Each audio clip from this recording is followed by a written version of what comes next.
Pemirsa, Wakil Presiden Amerika Serikat Kamala Harris harus baru saja memberikan pidato di hadapan puluhan ribu warga di Washington DC untuk meyakinkan pemilih Amerika Serikat sebelum Pilpres pekan depan. Pidato ini juga disiarkan langsung secara nasional. Untuk laporan selengkapnya kami bergabung dengan jurnalis VOA Valdia Baraputri di lokasi pidato. Selamat pagi waktu Indonesia, Valdia. Apa saja isi pidato Kamala Harris? Selamat petang waktu Washington DC. Seperti yang dapat Anda lihat di belakang saya, ini adalah orang-orang yang baru saja meninggalkan lokasi pidato dari Kamala Harris yang berpidato di sebuah taman bernama Ellipse yang memiliki latar belakang gedung putih dan juga monumen nasional yang dapat Anda lihat di belakang saya. Menurut polisi Metropolitan DC, diperkirakan ada lebih dari 52.000 orang yang datang untuk menyaksikan pidato Kamala Harris tadi. Hal ini atau jumlah ini jauh lebih banyak dari yang diperkirakan dari 20.000 orang yang awalnya diperkirakan akan datang. Namun media lokal mengabarkan bahwa diperkirakan ada sekitar 75.000 orang yang tadi menyaksikan pidato closing argument dari Kamala Harris. Nah, dikatakan sebagai closing argument karena ini adalah argumen penutup untuk sekali lagi meyakinkan pemilih Amerika, terutama mereka yang belum memutuskan siapa yang akan mereka pilih antara Harris atau Trump.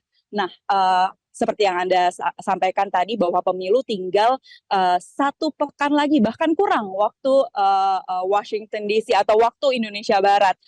Jadi ini adalah upaya terakhir Harris untuk meyakinkan dalam sebuah kampanye yang besar. Meski demikian, setelah pidato ini, Harris masih akan terus menjalankan kampanye atau memberikan pidato-pidato pada pekan terakhir sebelum pemilu serentak Amerika Serikat. Nah, tadi seperti yang Anda lihat di layar kaca, Harris memberikan pidato sepanjang 30 menit. Dan dalam 30 menit itu Harris menyentuh isu-isu atau topik-topik yang penting di atau pada pemilu Amerika Serikat. Seperti yang dapat Anda dengar, mungkin saat ini juga ada pemilih-pemilih Demokrat yang menyerukan isu Palestina. Mereka yang mendukung kebebasan Palestina juga hadir di sini sambil terus menyerukan apa yang mereka percaya bahwa Palestina harus merdeka. Nah, kembali pada topik-topik yang tadi Harris bicarakan, Harris menyentuh isu-isu yang penting pada pemilu Amerika, yakni mengenai ekonomi. Ia mengontraskan kepemimpinannya dan agenda-agendanya dengan Donald Trump. Bahkan tadi ia membuka pidatonya dengan mengatakan bahwa di tempat yang sama pada 6 Januari 2021, Trump memberikan pidatonya memberikan pidatonya kepada pendukungnya sebelum mereka menyerbu gedung Kongres AS atau gedung Capitol saat itu Kongres AS akan menyertifikasi hasil pemilu 2020 yang dimenangkan oleh pasangan dari Joe Biden dan Kamala Harris. Seperti yang dapat Anda saksikan, Trump juga telah menyelenggarakan kampanye yang serupa atau kampanye closing argument.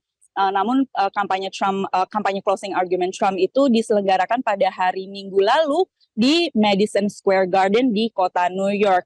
Oleh tim kampanye Trump, acara itu diklaim dihadiri oleh sekitar atau lebih dari 19.000 orang. Nah, Trump sendiri mengatakan bahwa acara tersebut adalah sebuah hari dengan penuh cinta begitu. Tapi setelah acara tersebut terdapat kontroversi yang diakibatkan oleh pernyataan-pernyataan yang rasis dan merendahkan dari pembicara-pembicara yang hadir pada kampanye tersebut. Nah, Harris juga sempat menyentuh mengenai perbedaan antara gaya kepemimpinan Trump dan dirinya. Ia menyebut bahwa Trump itu gayanya itu merendahkan negara Amerika maupun warganya. Namun Harris akan memimpin dengan gaya yang sangat berbeda. Nah, mengenai topik-topik yang tadi Harris juga sentuh begitu, selain ekonomi ada juga mengenai isu reproduksi,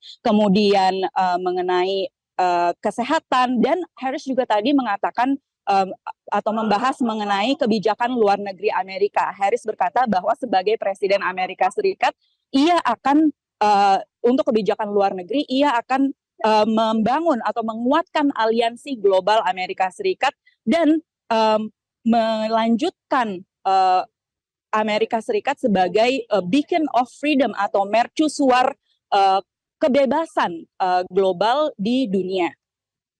Kembali ke studio. Ya, Valdia, lalu apakah kampanye Harris maupun Donald Trump sudah berakhir dengan pidato ini dan pidato Trump pada Minggu di New York? Ya, dengan pidato closing argument ini tidak berarti bahwa kampanye Trump maupun Harris ini berakhir. Masih ada 1 minggu lagi dan itu tetap digunakan oleh kedua kubu, baik Trump maupun Harris, untuk terus berkampanye, terutama di negara-negara bagian yang kompetitif dan dianggap akan menentukan hasil pemilu Amerika. Nah, negara-negara bagian tersebut salah satunya adalah North Carolina, di mana Harris akan melanjutkan kampanyenya. Kemudian Trump setelah menyelenggarakan kampanye closing argumennya di Madison Square Garden, New York, ia juga melanjutkan ke sebuah negara bagian yang juga dianggap kompetitif, yakni Pennsylvania. Jadi meski mereka berdua telah memberikan closing argument untuk terakhir kalinya meyakinkan pemilih Amerika, namun setiap harinya bagi kedua kubu ini, meski tinggal beberapa hari lagi menghitung pada pemilu serentak, ini tetap digunakan semaksimal mungkin, terutama di battleground states atau negara-negara bagian yang dianggap akan menentukan hasil pemilu Amerika. Kembali ke studio. Jelajahi cara baru mendapatkan informasi. Download Metro TV Extend sekarang.